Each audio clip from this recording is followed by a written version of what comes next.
Hey, what's up guys? It's your boy Brando, aka Miracle, for another video for you guys today. We are be doing our Phantom Knight deck list for you guys today. Deck profile. Alright. Should be a smooth ride for you guys. I'm gonna starting off with the Max C. Very common card in all of my decks. I do run hand traps. If you don't, there's other options. I made this deck a little bit differently than the one I was showcasing because I'm still experimenting with it. And all the decks I put are never final, so I just want to make that clarified. Alright, so 2 Maxi. Generic hand trap, one of the greatest hand traps. Price is not banned. I can't wait till it's banned because it'll open 2 card slots on every single deck and you won't have to play around it. Maybe Ash Blossom will be less common to play as well then. Next up, you play Speedroid Terratop. One of the best level 3, if you control no monster, special summon this card. Monsters. I could recommend this in any deck. Actually, honestly, I might run a build of this in Goki. I'm getting off topic because not only is it a free special summon, the first one, but you also get a search for a Speedroid, and then you just play the Speedroid Takam Tomborg, and if you control it's another free special summon. You got 2 free special summons. Pretty insane combo.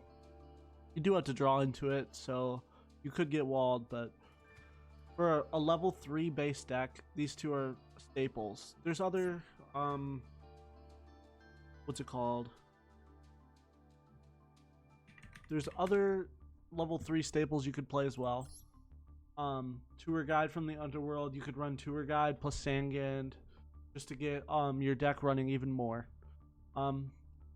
Next up we got is the Phantom Knight of Ancient Cloak, one of the best Phantom Knights. I do only play it at 2 easily. This one can be played at 3 and one of the other ones lower down for sure. But it's generic effect. It's one of the ones you're going to want to normal summon, and it also the second effect is banish 1. You get to add a Phantom Knight from your deck. So it is one of the search Phantom Knights, which is very nice, and you want to have as many as you can. Next up, this is probably the best Phantom Knight, Silent Boots, because if you control a Phantom Knight monster, you can instantly special summon it, and it does have the search effect for the banish, but it's only spell and traps. But you do play a lot of Phantom Knight spells and traps in this deck, so it is a good combo piece.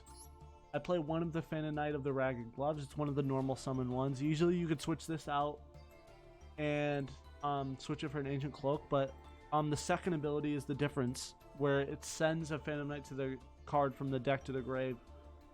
So it will let you add another banishment effect, which will help your plays keep going. Ash Blossom, one of the generic hand traps. Like I said, it's a common staple in every single deck I do play. Next up, Danger Jackalope. It just got off the ban list from 2 to 3, which is insane. It's one of the best danger monsters, so I respect that they brought it off. If it's discarded, you get the special summon, and if this card is discarded, you special summon any danger. So it's pretty much a guaranteed danger monster.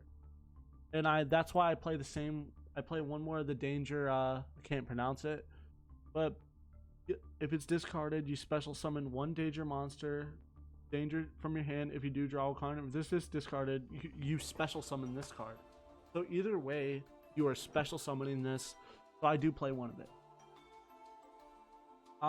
We're back to the Phantom Knights. If this card is special summoned to the field, if a Phantom Knight is special summoned, so if you special summon Silent Boots, you can special summon Greaves, and it's banished. You can banish this card from the graveyard and special summon 1 Phantom Knight from your hand, which it is. That means it's a double extender. You could easily play this one at 2 and play another Phantom Knight at 2 as well. Next up is the Phantom Knight of Torn Scales, one of the best Phantom Knights. You can discard 1 card from your hand, send 1 Phantom Knight card to your grave. So you're pretty much activating 2 of your Phantom Knight graveyard effects if possible. And if another Phantom card is banished while this card is in the graveyard, it can special summon it, and it's one of its banished effects, because after it's special summoned, it is banished. So I play 3 of this because this is easily one of the ones you could send to the grave and start initializing your plays.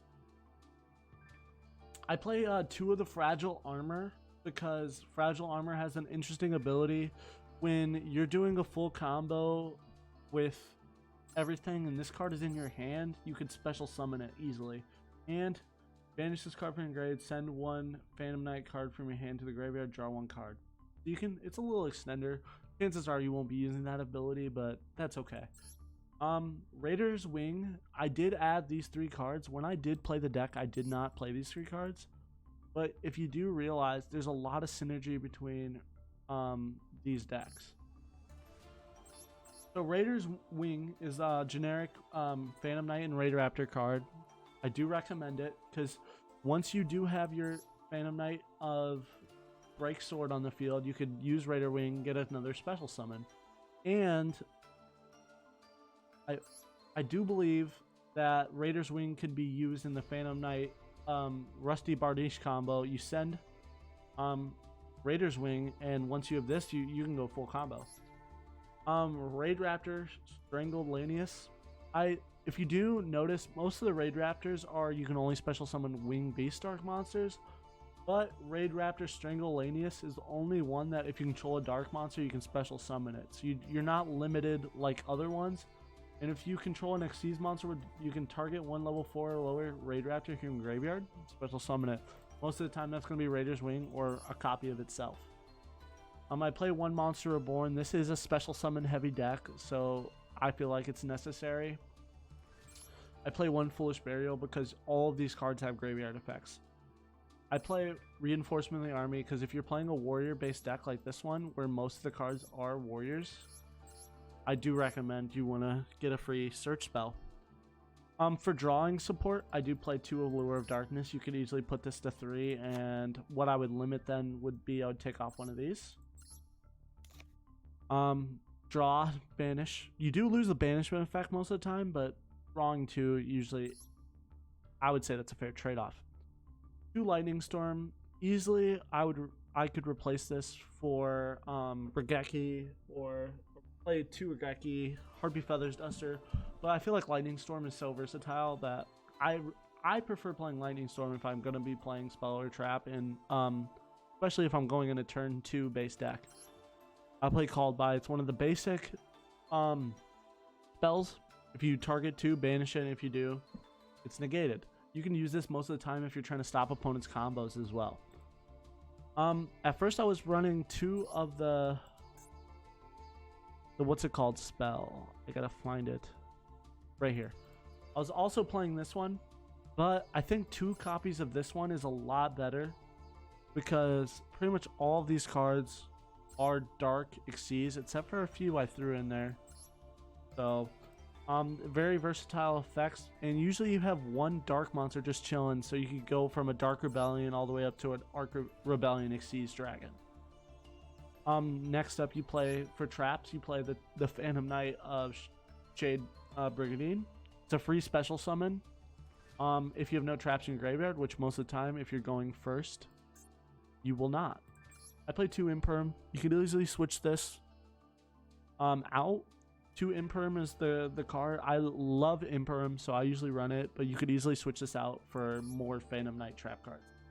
I do like Phantom Knight Fogblade as the best one because it's pretty much a negate your opponent's ability. I play 1 of the Lever Sea Dragon. If it does get to a late game and you do need a level 3 Xyz, this will also let you refurbish your banished monsters. Next up is Phantom Knight Break Sword, one of the full combo pieces. Pretty much once it's Xyz summoned, you can use its ability to destroy itself in one of your opponent's cards. And with that ability, you special summon 2 Phantom Knights you use to Xyz summon it. And then you can either go into a level 4, which we have options. We do have Dark Rebellion Xyz Dragon if you just want to power play. You do have Raid Raptor Force Strix if you do want to search. And you do have Raider's Knight if you just want the guaranteed power play if you're going for the OTK. So, yeah. We'll get into those pieces later on. I do play Abyss Dweller. I did have I feel like I was playing the other version of Dark. I was playing this guy, I scrapped it. I don't think it's worth playing in the deck. I mean, I do actually. You could switch this out for a negate. But I feel like negates, when you have Zeus on the field, I don't think you really need negates. Abyss Dweller is one of the best rank 4 level 4s in history. So I think it's self-exploring. You detach and your opponent can't activate any effects in their graveyard. Excuse me. Alright, next up we do have Downward Magician. We are playing a lot of rank 3s, so this card pretty much gets an extra material onto what's it called? Break Sword, and you could use it for Zeus. Next up is Dark Rebellion Xyz Dragon. Pretty much his ability, detach to, and you're going to take your opponent's attack points. It's a beater. It does the job. I would recommend for other rank 4s. I was looking. I'm just not trying to spend. I'm trying to make sure I use my it's a UR. I do recommend Time Redoer, Time Thief. Where's it at? Right there. One of the best rank 4s. I would add this in deck in a heartbeat. Next up, we're playing Raid Raptor Force Strix because we are playing Raider's Wing and Raid Raptor Strangled Langius. I do recommend playing one of this. Could come in. You somehow Xyz summon it with a Raider's Wing, search off for Strangled Langius, you subtract 2, and you have a free level 4 Xyz monster on the board. Next up, one of the main combo pieces of this deck, Raider's Knight. Raider's Knight Turbo. You can skip a lot of part of the plays if you really wanted to. If you get 2 level 4s, for example, you get a Fragile Armor and a Strangled Langius, you go into Raider's Knight, you go into Arc Rebellion, you have a huge beater if you're going turn 2. One of the most interesting Xyz monsters they've added in a good amount of time. Do recommend it. So, Divine Arsenal Zeus, one of the best Xyz monsters they've made in history. It's limited for 1 for a reason. Pretty much it is a board wipe at all times. I like to play a little bit of Link just in case you get into those late games where it's a stall match. Unicorn can most of the time beat it out. The main combo piece of the deck, Phantom Knights of Rusty Bardiche. During your main phase, you can send 1 Phantom Knight monster. Most of the time, you're going to send one of these. And if I don't know for sure if you can, but if you can send Raider's Wing, I would do it too. You set 1 Phantom Knight trap. You have a few options. You could either, if you need a negate, if you need a summon, and if you need the Xyz rank up spell. So the combo is go Rusty Bardiche, crank him out, get a Break Sword as your second monster, activate Break Sword's ability, which will cause if a Xyz monster is special summon, you're going to get 2 destroys, and you're going to have, at the end of the combo, you're going to have Rusty Bardiche and Arc Rebellion Xyz Dragon at full power. And Access Code Talker, one of the great Link monsters I played in every deck that can pop it out. Plus, especially when you're playing Link 3s, you could easily get an Access Code Talker with 5,300 attack. And with this, you won't. Unfortunately, you only get 1 destruction, but that's really all you need. Alright guys, so make sure you leave a like and subscribe. Thank you so much for watching the content. We just hit 50 subscribers during this week. I appreciate it so much. See you guys in the next video. Peace.